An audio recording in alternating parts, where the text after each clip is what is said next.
جنگ تو امریکہ اسرائیل سے ہے، پھر سعودی عرب قطر UAE پر ایران کیوں کر رہا ہے حملہ؟ ناظرین، آپ دیکھ رہے ہیں نیوز 18 کا ڈیجیٹل پلیٹ فارم. میں ہوں آپ کے ساتھ مدثر میر. خلیج فارس کی لہروں کے درمیان اڑتی میزائلیں اور دھماکوں کی گونج اب صرف اسرائیل تک محدود نہیں رہی. سوال اٹھ رہا ہے کہ جب ایران کا اصل دشمن امریکہ اور اسرائیل ہے تو پھر پڑوسی مسلم ممالک سعودی عرب، UAE اور قطر کی سرزمین کو میزائلوں سے کیوں دہلایا جا رہا ہے؟ ہفتے کے روز آیت اللہ خامنائی کے شہادت کے بعد ایران کے انتقامی جذبے نے پورے مشرقی وسطی کو اپنی لپٹ میں لے لیا ہے.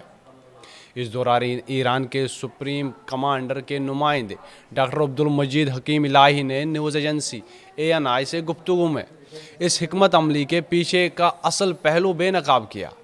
انہوں نے واضح کر دیا کہ ایران کے پاس اب خاموش رہنے کا کوئی راستہ باقی نہیں بچا. یہ صرف ایک علاقائی تنازع نہیں بلکہ بقا کی ایسی جنگ بن چکی ہے جہاں سرحدوں کی لکیریں دھندلا گئی ہے. ڈاکٹر عبدالمجید حکیم الہی نے ایران کی حالیہ فوجی کارروائی کا دفاع کرتے ہوئے کہا کہ ایران کی دشمنی اپنے پڑوسیوں سے نہیں بلکہ اس غیر ملکی مہمان سے ہے جس نے پڑوسیوں کے گھر میں ڈیرا جما رکھا ہے. ڈاکٹر الہی کے بیان کے اہم نکات: 1000 کلومیٹر دور کا دشمن. ڈاکٹر الہی نے کہا کہ امریکہ ہم سے 1000 کلومیٹر دور ہے. وہ اس خطے کا حصہ نہیں لیکن ہمارے پڑوسیوں کی زمین استعمال کر کے ہم پر حملہ کر رہا ہے. نشانہ پڑوسی ممالک نہیں بلکہ امریکی اڑے ہے.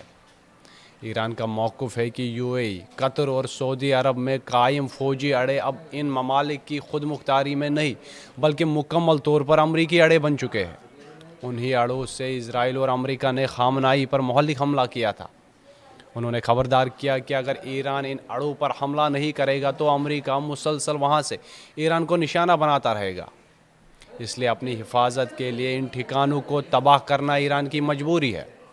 ڈاکٹر الہی نے یاد دلائی کہ گزشتہ 100 برسوں سے ایران نے کبھی کسی پڑوسی پر حملہ نہیں کیا اور وہ آج بھی سرحدوں کا احترام کرتا ہے.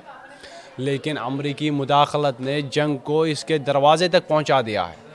ایران کے اس موقف کا گہرائی سے جائزہ لیا جائے تو 3 بڑے اسٹریٹجک نکات سامنے آتے ہیں. پڑوسی ممالک کو الٹیمیٹم.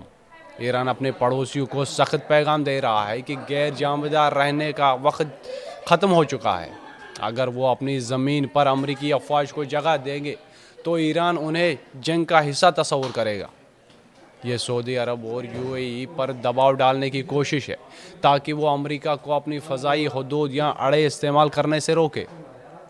لاجسٹک سپلائی لائن کاٹنا.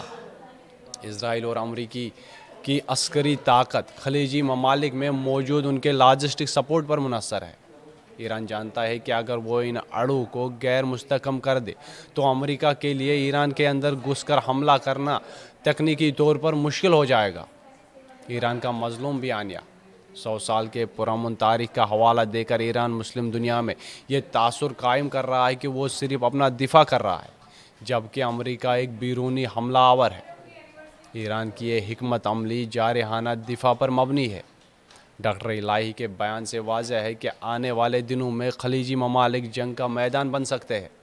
اگر سعودی عرب اور UAE نے امریکہ سے فاصلہ اختیار نہ کیا تو خلیج فارس کی تیل تجارت اور علاقائی امن مکمل طور پر تباہی کا شکار ہو سکتے ہیں.